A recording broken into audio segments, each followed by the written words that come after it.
Hey guys, welcome back to Boutique Chat. You're listening to episode number 16 with a woman who is a definite go-getter in this industry. Get ready to meet the CEO and founder of BuddyLove Clothing, Grayson DiFonzo.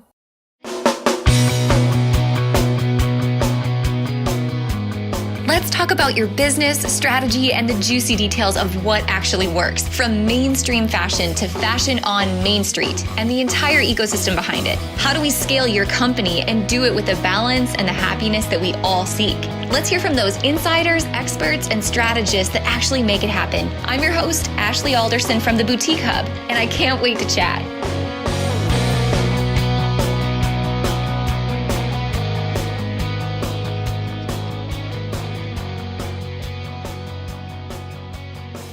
Hey guys, welcome back to the show this week. I can't wait to have this conversation with you because I think it's so important for both boutique owners and those of you who are budding wholesale brands and designers listening to the show, things that we need to talk about.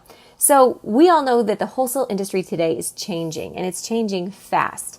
From what used to be dominated by traveling reps and multi-line reps and showrooms, and also strictly apparel market booth use and setup, today is now intermixed with e-commerce and direct-to-consumer sales and wholesale marketplaces. There are so many ways for brands and designers who have their own lines to market their product, not just to consumers, but to boutique owners. And then they also have that big question, are they also going to go for the big box stores? So today we're going to have a conversation just about this marketplace and how it's changing. And we're going to do it with one brand who's managed to burst onto this scene and transition from a showroom owner to creating her very own unique wholesale line, as colorful and as exciting as the Caribbean. You got to hear this story. BuddyLove and their founder, Grayson DiFonzo, started from a need and a want to truly build something that her boutique clients would love. She wanted something different that hadn't been done before in this marketplace. So she began to create bold, flowy fabrics, bold prints, unique textures, and unique color combinations, all in an effort to share this lifestyle that was stemming from her favorite vacation spot. Pretty cool, right? Now, you might also be wondering, why the name BuddyLove?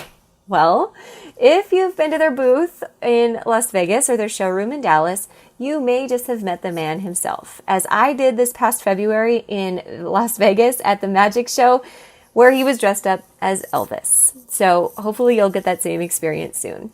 Today we're going to chat with Grayson about what it's like to build this unique apparel brand that stands apart from the rest of the crowd, how she stays ahead of copycats, because yes, that's happening a lot in wholesale today, and how she remains authentic and why these boutiques are asking for her by name. And honestly, I think this advice is great for both boutiques and for brands because it just speaks to the value of creating a unique brand that is all about you and your customer and what it means to do business together. We're also going to be covering the wholesale market today and why Instagram is a really important piece for both retail and wholesale. I can't wait for you guys to meet Grayson here today. But also, if you are one of the lucky ones who snagged tickets to the 2018 Boutique Summit in Dallas, we're going to be hosting our VIP mentor session and cocktail party at BuddyLove's Wholesale Studios, just minutes from Dallas Market Center. So I can't wait to go and see this space. I hear it's pretty awesome, and I think you guys are going to enjoy this meetup and this hangout as well. All right, guys, without further ado, let's get to chatting. Let's meet Grayson.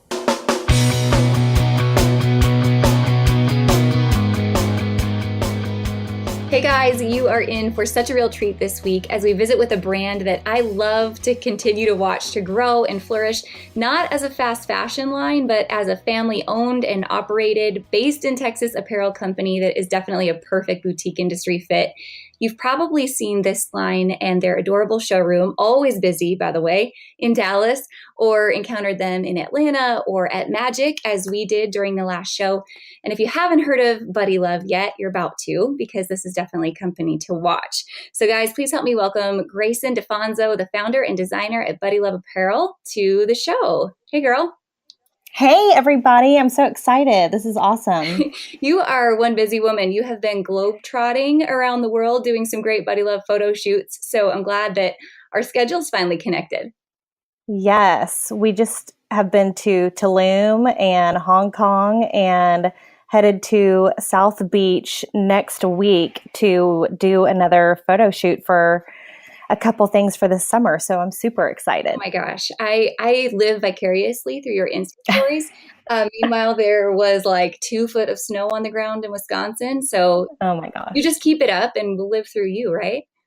I know. Well, we just booked a trip to Colorado this summer. We're actually going to Breckenridge in July because we've been having problems in Texas doing our fall holiday photo shoots because it's so hot.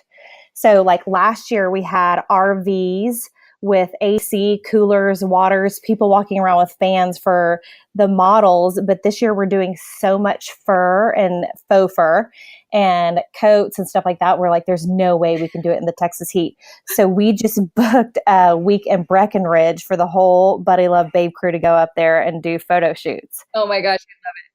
If you need someone to come and just carry the water around for anyone, let me know. I know. I'm like, this is an awesome perk to the job. Perfect. Well, we have so much to talk about today. You and I have been talking kind of offline a little bit just about the company and the growth that you guys have had. So much that's changing in our industry today. So I know we're going to be here for a little bit to chat. But to put everything into perspective before we start to tell your story, I'd love for you to talk about where BuddyLove is today, how people can find you, and just kind of give them an experience of this rapid growth rate that you guys are experiencing in the business. Yes. Okay. So right now, I would say we are sold in a little bit over 2,000 boutiques across the U.S. If you go to our website, we also have a boutique finder. And you can type in like your zip code and you can find somebody who is carrying it near you. And then you can also buy anything through our website, which is just buddylove.com. Yeah, so we're out there. And you guys have a new showroom in Dallas, a new warehouse in Dallas, which we're going to get to experience at the Boutique Summit very soon. You guys are hosting our VIP event before the summit and co-sponsoring that with Makeup Junkie Bags, another Texas-based company. I'm pretty excited about that because people are going to get to experience you firsthand. Yeah, we're super excited. We moved into this warehouse about a year and a half ago. And we do everything in-house here. So I have my office with my design room, and then we have what we call the Babe Cave, which is where we have creative meetings, and we pick and ship and fulfill all orders from here as well.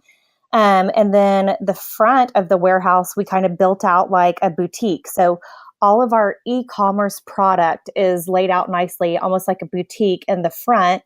And that's where we have stylists come, bloggers come to pick out what they need for their shoot or what they want to wear. And then we also hold some special events. Like if you have a charity or you want to host a party, we can do it there. Awesome. And then we can also donate a portion of our profits from that night to whatever charity we're working with. Yeah, and we're based down in the Design District here in Dallas, which is really up and coming, and it's a really cool spot. And we have food trucks come, and we get a lot of we have an alcohol sponsor, and we have usually treats, and a couple other businesses will come and participate. I'm all about the more the merrier. So helping each other's businesses is awesome. Like we're next to a couple of breweries and they're going to bring some samples of their beer over, or we're next to a baker and she's bringing some of her treats. So just to kind of help everybody get the word out. Absolutely. So let's talk about before BuddyLove, because you have quite a long history in working in fashion before you started this line. Tell us about that and just kind of how you came to the point where you decided from being in showrooms and then having your own showroom to starting your own line. Where did that come from? Oh gosh. Okay. So I've been in the fashion business forever. I did my college internship in New York City with Nicole Miller, and I was dead set to move there after graduation. And then I lived there for the summer and I realized, oh, it's not very much fun if you're poor. Like I had no money at all. So it was going to be quite the challenge. So I nixed in New York, but I loved doing my internship there. And then once I graduated, they had a work visa program for students. So I decided that I would get a work visa, and I moved to London, and I walked up and down the doors, the streets or Bond Street, and asked everybody for a job there, and just took my resume. And I ended up working for Charles Jourdan and Kurt Geiger, two shoe designers there. So everywhere, I kind of moved all over the world. I felt that I need to explore. I'm from a small town, so I wanted to get out and see what was out there. Mm-hmm. And then from London, gosh, I moved everywhere. I moved to the Caribbean. My best friend was getting married on the island of St. John, and I didn't have a job yet. So I said, I'll come with you. So she's like, yes, come with me. Help me plan my wedding. So I stayed there for 10 days and I loved it. And there was a lot of people just like me who had just graduated from college, but weren't like ready for a real job yet. So I didn't get back on the plane to come home after the wedding. I was like, okay, I think I'm going to move here. So I still wanted to stay in the fashion business. So I ended up running White House Black Market on St. Thomas and down in the USVI for a little over 2 years. And then you kind of get island fever. And so I decided to move back to Texas. And I was either going to I got hired at the downtown Neiman's selling shoes. And then I got a call that day from a showroom that said, hey, I need help working Dallas market. Would you be interested? And I was like, sure, that sounds awesome. So I went and worked market, and then I loved it. And I've been doing it every year now for like almost 10, 15 years.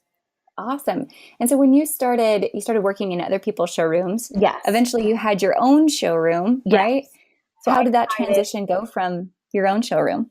It was awesome. I mean, working in another showroom, I learned so much. It was amazing. And it was a big multi-line showroom. So I met people from all over. I was repping brands from Canada and from France and New York and LA. And I made a lot of connections there and met a lot of people. And I traveled to all the shows. We would do Coterie, Intermezzo, Magic, Atlanta, everything.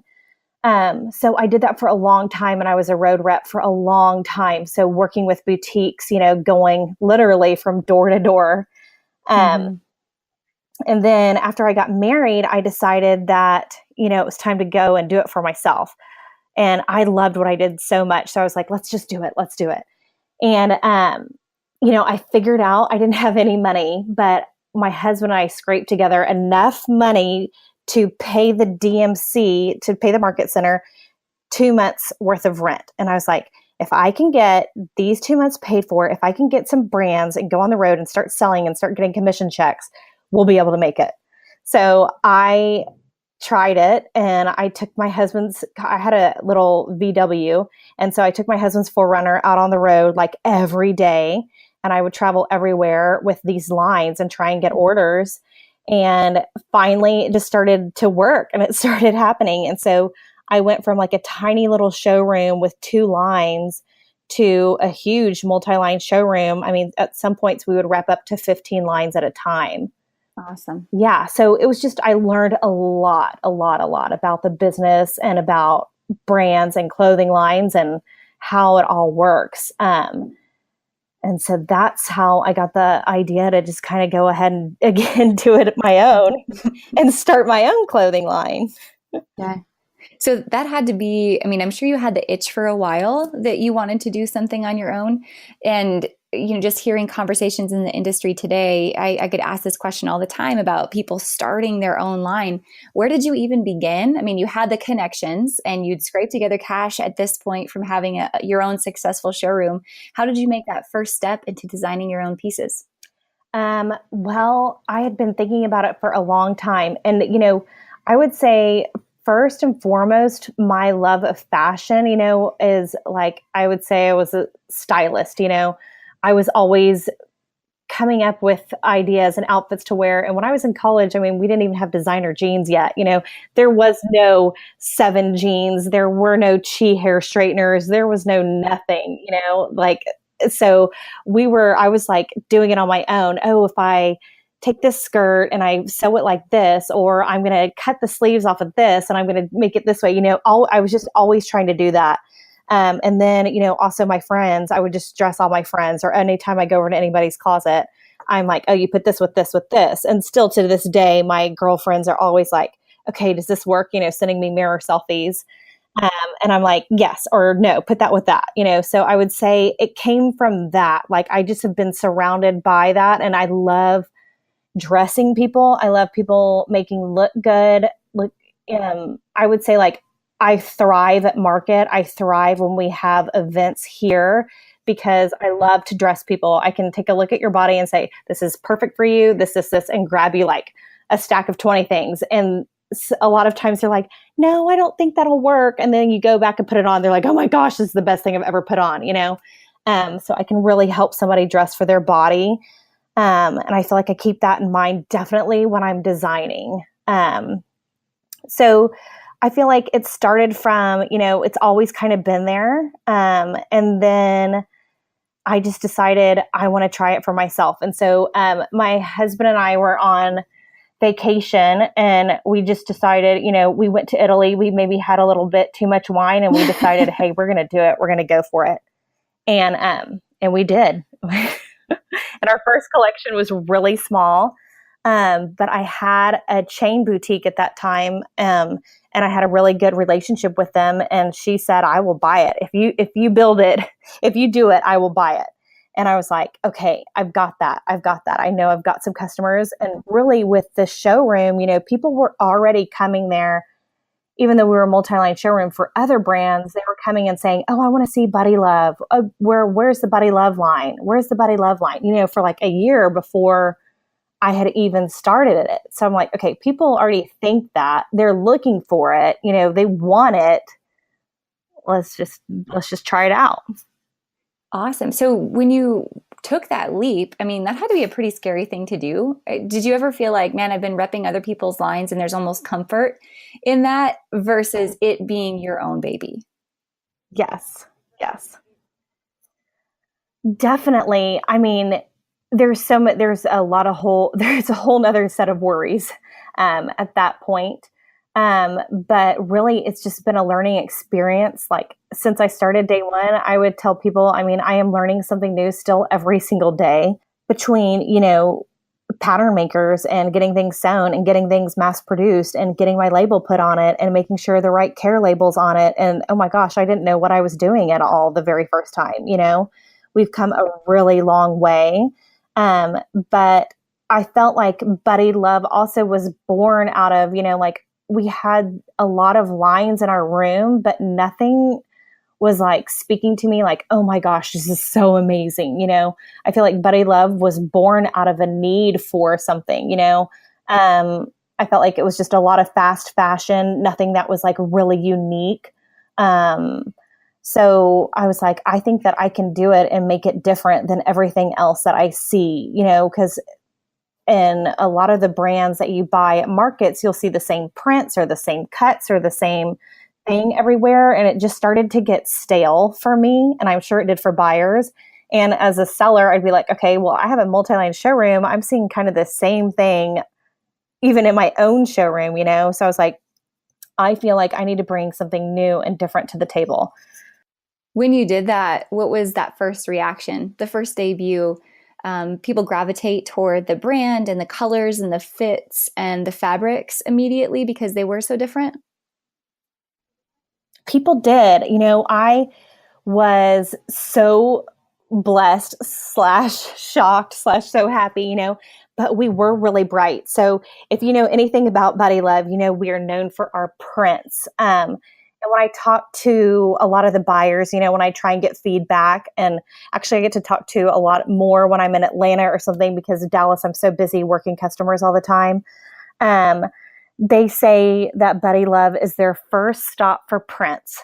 So they always come to us because right now I would say I design up to, 90% of the prints that are on our line. They're all custom designs. So even if it's a snake, it's a custom snake that you can only get at BuddyLove.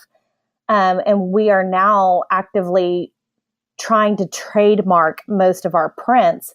So you can see that like anything that you get on BuddyLove, you're not going to find anywhere else, not on Temporaries, not on the 15th floor, and nowhere. So I think that was a big thing for the buyers. And then also, I love print. My inspiration is like my husband and I love the Caribbean. We try and take our girls down there every chance we get. We go to the Cayman Islands every year for their birthdays, and just tropical sunsets, beach. I would say all of that is totally my inspiration. And you can totally tell that when you see our prints. We're very print driven, very tropical, very bright. I mean, some people are like, oh my gosh, this is so bright. I'm like, isn't it great? And they're like, I don't know. We haven't done a New York show yet, and people keep trying to get us to. And I'm like, I don't know. We might be too bright for up there, but you never know. So yeah, I think the uniqueness of our prints is what got people into it. Plus our customer service. Like, I'd been going on the road as a rep for 10 years. So I had a really good relationship with our buyers, it's important to have those relationships. You're driving to Louisiana in a huge mobile showroom. It's not easy, spending the night with some of them, having coffee or dinner or lunch with some of them. I mean, those were just normal parts of my day. And they were so loyal to me because I had been so loyal to them. And really, I'm so thankful for those buyers, because without them, we wouldn't be anywhere. Man, I think you just hammered the point home that so many people ask today about attending markets in person, and why that relationship there is so important, because you can't replace that relationship online. No, that's what I tell my girls. It is all about the relationship, and even more now, because people have such easy access to things online and stuff, I still feel like we're going to be okay, and we're going to make it because we take that time. Like, oh, did your buyer just have a baby? Okay, let's send them an arrangement. Let's send them, an edible arrangement for their birthday. Or, if it's somebody that I told my road reps, which I don't have to do anymore, thank goodness. But, if there's somebody who is special to you, or, maybe they didn't even buy a lot, but they were awesome and you just really enjoy them and you like going to see them, send them a thank you note, buy them a coffee, let's bring them some koozies or whatever. It's really all about relationships. Absolutely. You mentioned a minute ago, talking about trademarking your prints. And I would imagine with a brand like yours that's created so much momentum and so much energy, that you've had a lot of people come in behind you and, kind of in the grand scheme of fashion, as it happens, try to recreate what you've done with BuddyLove. Would you say that's been one of your biggest challenges in building the line to what it is today? And how do you actively pursue people, or what's kind of your mindset as you do pursue people that do try to copy what's happening? Well, okay, so definitely I notice that happening a lot. And that is why, we're working on copywriting, which is actually a lot harder than you think it is. So we are actively doing that. Like, not all of our prints are trademarked. So if it's not, people will go out and copy for sure. I've seen it a lot. And I go and I've asked my fabric makers, my pattern makers, I'm like, who did you sell this to? You're not supposed to. They know, I do a lot of business with them, that they're not supposed to sell it to another person. But anybody can take a picture of my stuff and take it to somebody else and have them do it. So definitely that is why we're starting this. But, I don't ever let it bother me, really, because I did it first. I did it better, hopefully. We were there. We did it. We struck. We made that trend. We had people go crazy for it. It's not like I'm the last one to the game. And by the time you see it 100 times and on a million different lines, it kind of loses its specialness. So at least I know I did it first. And, I never dwell on who's trying to copy me. It's just like, it'll, as long as I'm doing what I'm supposed to be doing, I'm trying not to worry about what the other people are doing. You know what I mean? Absolutely. So well said, because you can let that steal your joy and steal your thunder all day long if you'll let it. But good for you. No one is going to do it as good as you've done it. And just like you said with customer service, that's something you can't copy. Do you think, you and I were kind of talking about this before we got started on the podcast today, BuddyLove, as everyone knows, it is BuddyLove, but there's also been some other lines that you've had within BuddyLove along the way. And you were telling me about the transition of those lines, which I think is an amazing story just in the structure of how you've built the brand. Can you talk about that progression of how the brand has created these other lines and come back to BuddyLove? Yes. Okay. So we thought, oh, this is amazing. We're doing so great with BuddyLove. Let me start another line, and so people can come to my showroom and buy BuddyLove plus something else, So our first line that we started was Izzy and Lola, which some of you probably have heard of or remember. And really, that's where I started kind of my embroidery. Like we started doing Mexican dresses and tops and just more specialty detailed items than BuddyLove. And it did really well. And then we also started Smell the Roses, same thing, kind of more solids. BuddyLove is very print driven, and Smell the Roses was more solids and sweaters and stuff like that. And it worked for a while, but people just came back to BuddyLove, BuddyLove, BuddyLove. I mean, the hardest thing in this business is to build a brand and to build a brand that's recognizable and is just amazing. It's more than I could have ever hoped for. And, what happened was people loved BuddyLove so much, they didn't even care if the other brands were cute. So one market, I switched places and I put Izzy and Lola on one rack where BuddyLove usually is. I had it labeled properly. I put Izzy and Lola above it. And then I moved BuddyLove to where I usually have Izzy and Lola. And people went through the Izzy and Lola rack and they were like, oh my gosh, I love it. Oh my gosh, I love it. And they bought like every single piece. And I was like, okay, good. That's so awesome. Thank you so much. Okay, let's go look at BuddyLove now. And they're like, wait, what? This isn't BuddyLove? And I was like, no, this is Izzy and Lola. And they're like, oh no, never mind. Cancel it. I don't want that. I only want BuddyLove. And I'm like, but you just loved it. And they're like, oh, no, I'm here for BuddyLove. It's what my customers want. It's that recognizable heart. It's that logo. It's that tag. It's the hang tag. It's what my customers want. And I'm like, okay, I'm got to listen to the customers. It's what they want. So we have actively phased out Izzy and Lola and Smell the Roses.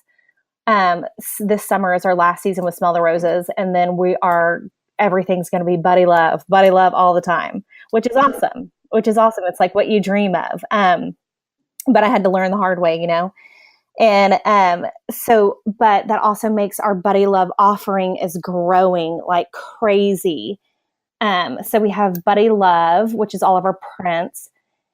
And then we're doing BuddyLove Basics, which is like sweaters and like a lot of solids, a lot of cozy fabrics. And then we also have our t-shirt line. So we do graphic tees, we do sweatshirts. We're launching our own jewelry collection, which we just got in a bunch of stuff today and it's awesome. So jewelry. And then this summer, actually like in a week or two, we're launching swimwear and athleisure, which is a huge thing for us. I've been working on that for a really long time. So I'm super excited. So BuddyLove is not shrinking, even though we're losing those two lines. We are growing even more, and we're just going to make it all BuddyLove all the time. I love it. What would your advice be to someone who's listening, who has a brand, they're designing, and they're like, man, I want to have a household name like BuddyLove and that kind of demand for my line? What do you think the key is to building a brand like that? I think it is all about personality. We are a real story. And so I think that's why we've done so good in these times of fast fashion. When you go to market and you go down to the temporary floor, you go to some of the showrooms, it's just a bunch of brands that have a bunch of bodies and the same prints and the same color, and nothing's really that unique. And there's not a real story there. And BuddyLove, Buddy is my husband. I named the business after him. It actually came to be because my husband and I, we've known each other since 5th grade. We were in the same homeroom class. So I've known him forever, and he would always come over when all my girlfriends were over, and my dad actually started calling him BuddyLove whenever he come in the room. And so my parents just called him BuddyLove forever. And when I tried to figure out what to call my company, I was like, Grayson. I don't know. That's weird. I don't want to name it after me. I don't know if it has that ring.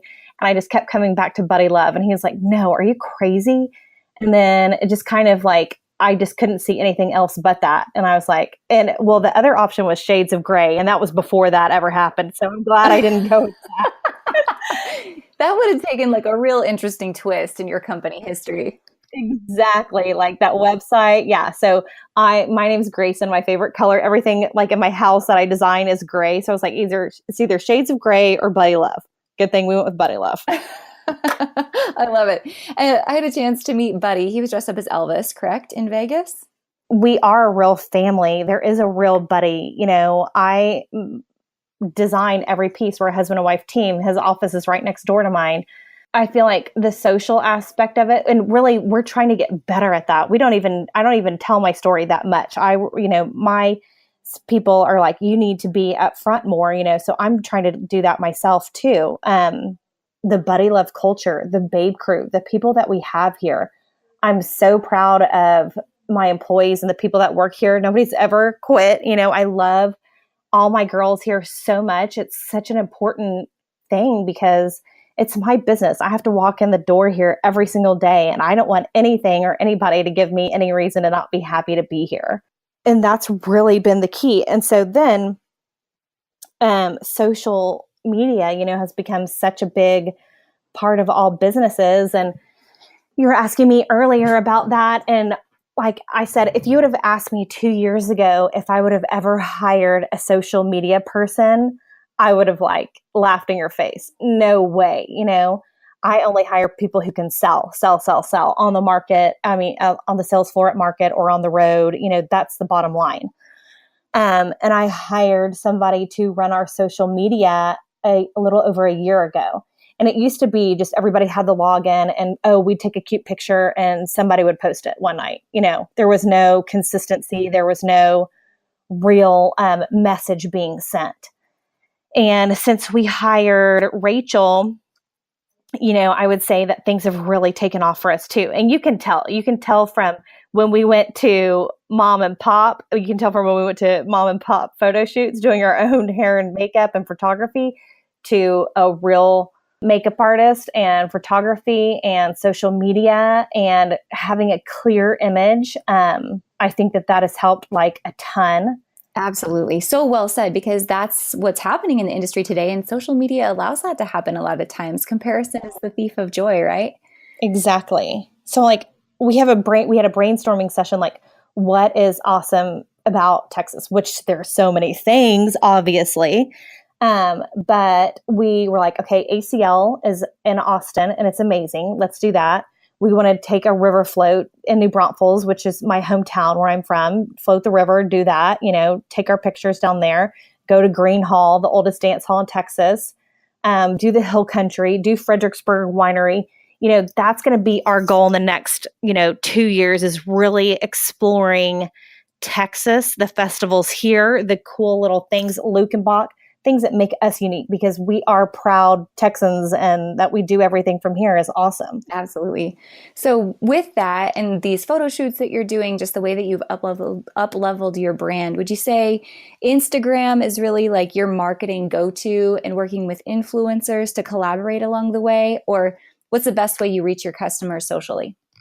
Oh, Instagram for sure. Doing Instagram, and also having the Instagram not just be like, we don't hire models all the time, like from an agency. We actually have never done that.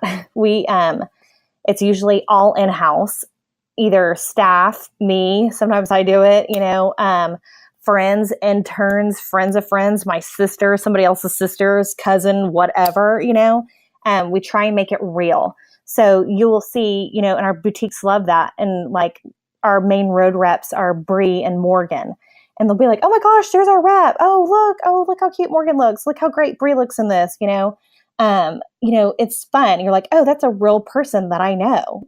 She comes to see me at my store, or, oh, I just wrote an order with her at market, or people come in and be like, oh my gosh, that's you. That's really you guys. Wait, y'all are all here. Y'all are all real people who really work here. And I'm like, yeah, it's awesome. And I love that people recognize that. And it just makes it more real, to people and relatable. Yes. Having an authentic side of the brand. Yes.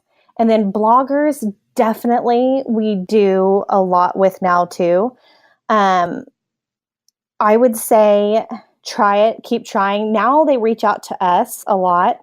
Some of them still want crazy amounts of money, like you keep reaching out, keep trying to find people. And sometimes, if it's like $500 a post, I'll politely decline, but I still send everybody a package. They're always looking for something. So say if there's a really big blogger that I want to work with, but they're too expensive, I'll still send them an awesome blogger box. So they'll see it. And, they always need content too. They're always looking for stuff. So maybe they'll post it. Maybe they won't, but at least they'll be aware of it. So if you can find someone in your city or your town or someone who you think has your style and is kind of on the same wavelength as you, but they don't have a ton of followers, it doesn't matter. Send it to them. They're going to be so much more grateful, feedback and people wanting to know about it. They're more relatable. Sometimes people don't feel as awkward asking them questions. Where did you get it? What size are you? How did you do that? So, we give bloggers everywhere, from 500 followers to 500,000, Absolutely. Real people. So do you ever use that strategy with boutiques as well? And I kind of want to ask that as I think about the overall wholesale industry today, because we've talked about your showrooms and road reps, but the face of wholesale is changing. So how do you best connect with new boutiques that you're going to get carried in? We are on new order. So technically you don't have to be seen on the road to come in. You apply through our computer and then we look you up and make sure that you're good to go in your area. We're pretty good. We try to be really good about cross-referencing, making sure not everybody on your street has it, that way. And then if you are interested, your rep, each girl who works here is assigned a state. So I can't keep up with everything anymore, but, they are really good at keeping on top of their state and their customers and building a relationship with those people. So if you are interested and you apply, we look up the state and then we forward your information onto whoever is going to be working with you. And so they pick up the phone, call, then you start to set an appointment. Then hopefully you'll meet up someday at market or something like that and really build that relationship. And hopefully, you'll see them at Magic or Atlanta or, somewhere along the way. Do you think that your lead generation is both via market, but also because of the brand you've built on social media, like that digital strategy turns in-person meetup turns new store that's carrying BuddyLove? Yes, 100%. 100%.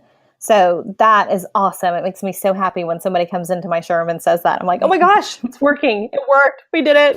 Oh my gosh. That's really exciting. We love that. I mean, that means we're doing our job.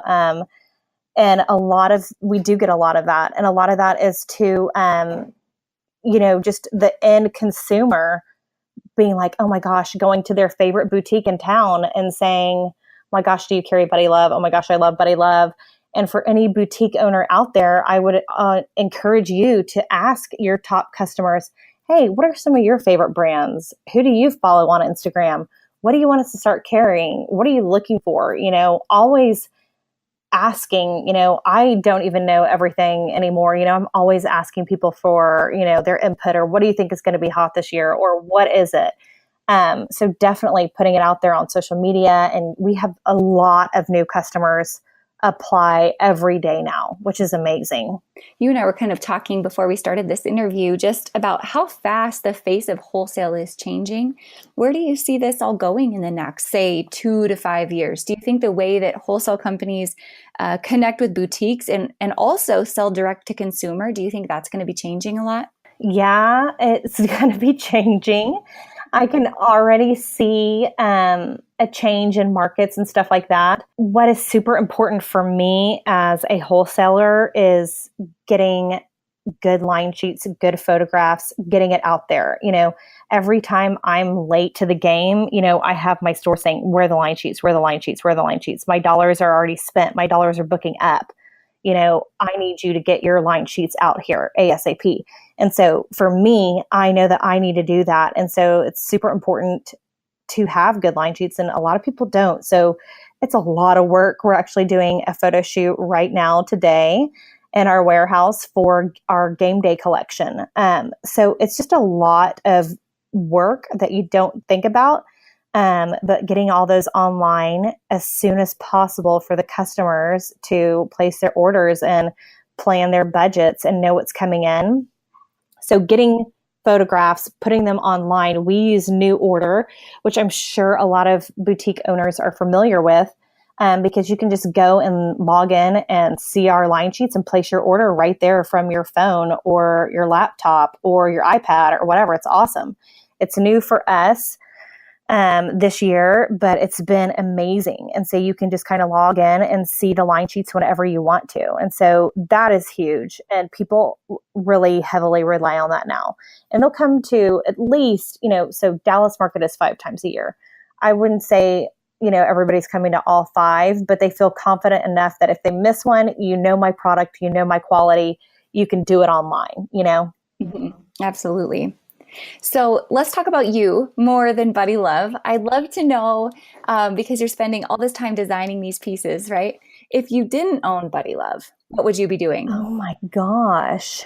I would say interior design. It's all the same, it's art. And it'd be 50 Shades of Grey, Yes, right? Yes. I have a furniture buying problem. You'll see when you come to the warehouse, it's like, oh, I just bought this really cool set of egg chairs. I'm like, why? Where are they going to go? There's literally not any room. So they're like in a garage.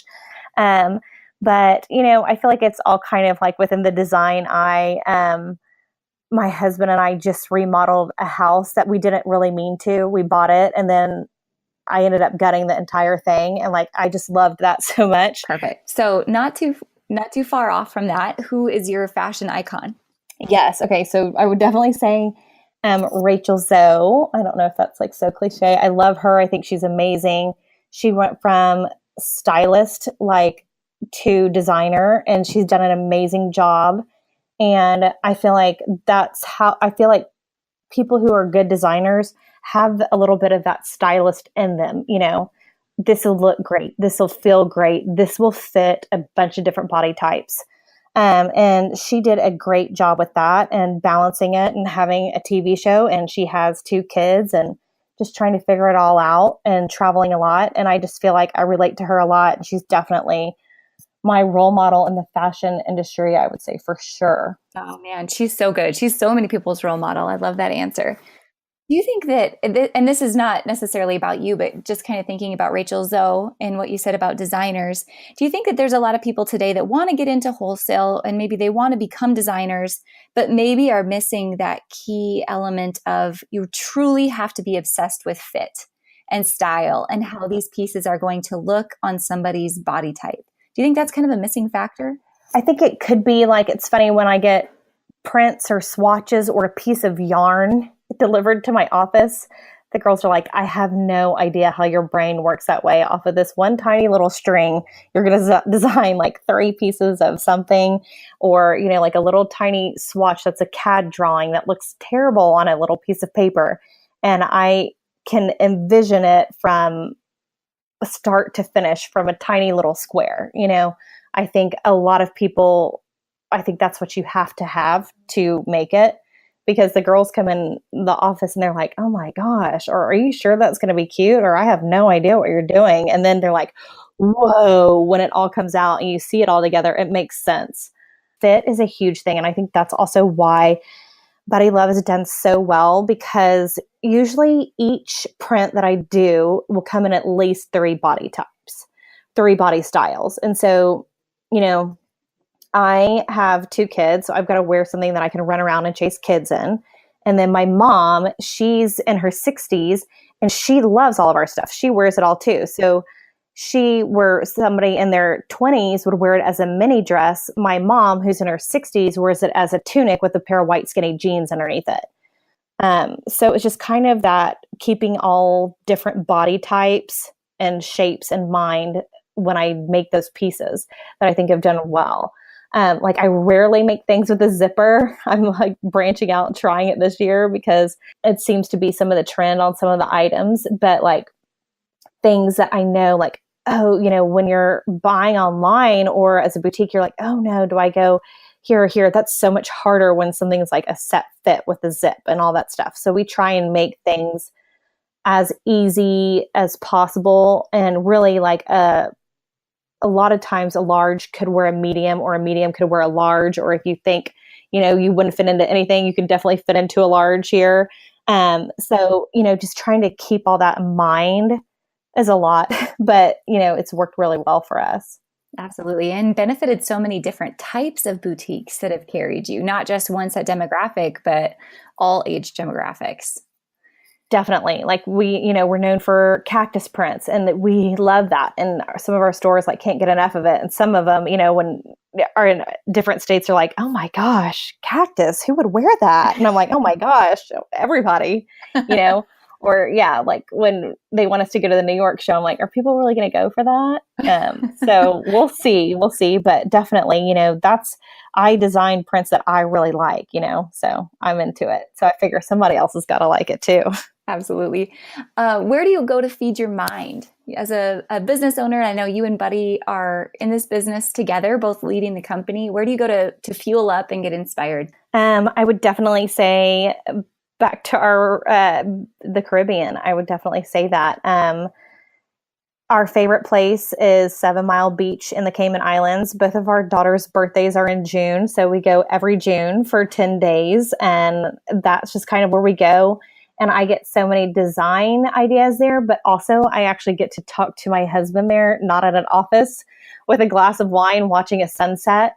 And I feel like we really brainstorm there, or talk about hopes and dreams, or big ideas that we could do next. I feel like you don't really have those huge conversations in an office on a day-to-day thing. We're like, oh my gosh, where's this box? Where's this going? Ship this out, pay this.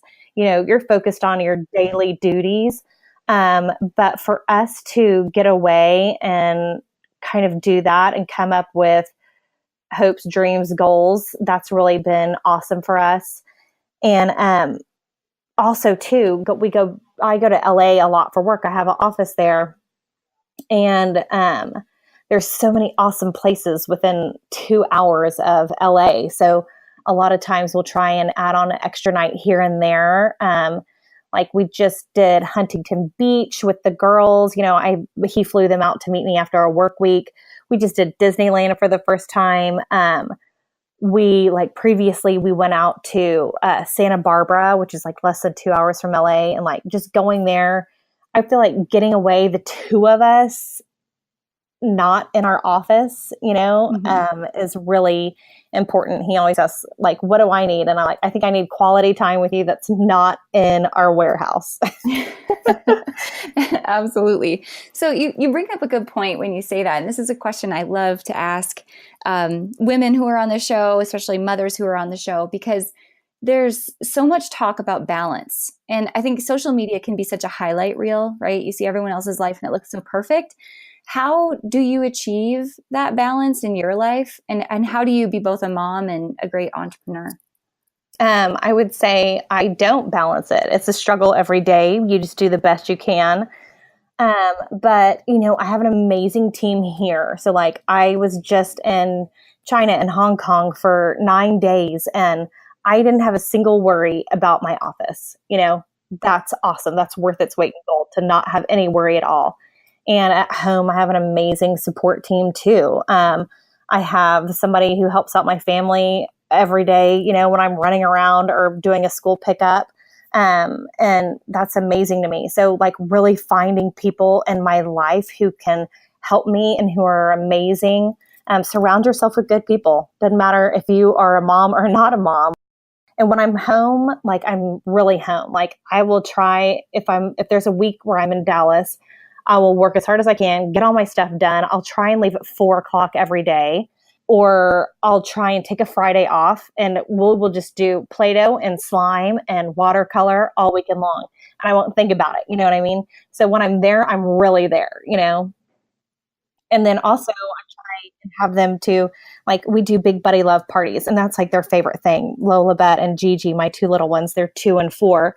Like every time we have a BuddyLove party, they're like, oh, I want to come. I want to come. And they think they're like the queen of the show, and they ride their scooters around the warehouse and they eat all the cookies, and they just think that they're the queen. Perfect. Getting them started early. So last question before we wrap up our time together today. We've talked a lot about just how far the company's come and just how your personal story is so intertwined with this brand. I'd love to know, as you look into the future and your kids are grown, Lola and Gigi are grown, they've got kids of their own. And let's say you and Buddy are sitting on the porch somewhere, drinking a glass of wine in the Caribbean, right? And you're talking about the progression of your life in this company. I'd love to know, what's the lasting legacy that you want to leave? What's the thing that you want people to remember most about you as a person and about this company and what it meant to other people? I would say I hope that I made an impact on people's lives that worked here. Everybody who works here, I love dearly. I hope that I mentor them and help them to be a success. You know, if they want to stay at BuddyLove forever, please do. If they want to try it out on their own, I will support you. You know, I try and think every day, or if there's a hard decision, am I doing what's right? Am I doing what's right? Is it hard? I don't care. I just want to make sure, you know, I'm trying to do the right decisions along the way. I don't know, that we were a real family, and we really did it, and we were good to people, and we tried to help people along the way. My husband and I we're really involved down here in Dallas in the design district, trying to help other people. You know, I just moved my printing from China to a print shop around the corner. You know, I met this guy, he's super nice. He has a lot of t-shirt presses. And so I pulled that and I gave it to him. You know, I have a media company that I met a couple blocks down, and they come to our parties, film our stuff, and do that. And then I've hooked them up with each other. So building a sense of community and helping others, I think, is important to us. Like, if I can do this, if I can make BuddyLove happen, if I can build this brand and make this huge company, which is shocking, you know, let me help other people. Let me share my advice. Let me, you know, help people along the way. What would your parting words of advice be for someone who's listening, whether it's a boutique owner or a new startup brand, designer, manufacturer, someone who's wanting to make their mark in fashion and start a business like you have? What would your parting words of success be for them? If you want to start your own clothing label, work for a clothing designer, work in a showroom, surround yourself with that. You need to learn as much as possible about it before you just go off and do it. You know, I was in the business for over 10 years before I started my own label. And I learned so much, and I met the right people. It's about connections. It's about, oh, I met this person who has a factory, or I met this person who has a showroom in New York or LA, or something like that. Submersing yourself in anything that has to do with that business. And also, you know, listening to podcasts about it, following people on social media. Is there a brand that you really like? Are they doing really good? Why? What's so great about it? How can you do that for yourself? How are you going to make yourself have that it and that sparkle and be drawn to what you're trying to do? You know, really figure out what is going to make you different than the rest. So good.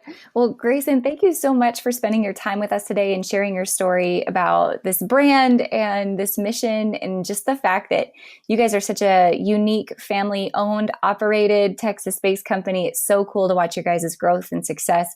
And I can't wait to come see the warehouse in person.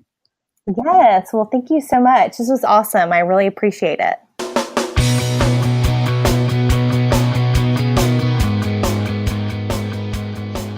Hey guys, thanks so much for listening to this episode. I hope you love getting to meet Grayson, and if you're coming to Dallas, I am so excited to get to visit with her more in person. I also want to give a thank you this week to our listener of the week, Dayona917, who said, I love listening to this series. It rejuvenates my motivation and gives me hundreds of ideas I can apply immediately. Since applying some of these techniques, I've already seen a dramatic growth in sales at my boutique. Hey, Deona, thanks so much for not only listening to the show, but taking the time to leave us a rating and review. That means a ton to our team because your feedback is so important as we continue to grow this show. And I tell you what, we've got some big things planned, some big guests, and some solo episodes right around the corner that you're not going to want to miss. If you did miss out, however, on coming to the Boutique Summit in 2018 in Dallas, Texas, I do want to share one quick link with you because this offer is only going to be up for the next couple of weeks. And that is to access the digital recordings of the 2018 Boutique Summit. We have a video crew come in and video each and every speaker that's with us in Dallas. Plus, we collect all of their slideshows and handouts and downloads, and we make those accessible to you guys at home because we know we have limited space at the event, and I know your guys' schedules are so busy. So if you want to take a peek and grab a spot to watch these digital recordings, follow this link, theboutiquesummit.com/TBS18. Again, that's theboutiquesummit.com/TBS18 to get access to those digital recordings. And as always, if you want more information on joining our movement of the Boutique Boss at the Boutique Hub, you can join us at theboutiquehub.com/join. All right, guys, I am off to a crazy week ahead as the Boutique Hub begins to prep these last minute details for Dallas, which for me means a ton of speech writing, production notes, last minute decor, and making sure to keep all of you guys up to date with all the perks that are coming to Dallas, from brand discounts from our members to events to meetups to extras that are happening on the side of the Boutique Hub Summit, as well as sneak peeks into some awesome swag that's going in your swag bag that's already en route to Dallas. There's so much to organize in the next couple weeks, but it is all going to be worth it. All right, guys, cheers to a great week ahead. I can't wait to hear from you in the meantime over on Instagram, and I'll be back next Tuesday with an episode you are not going to want to miss.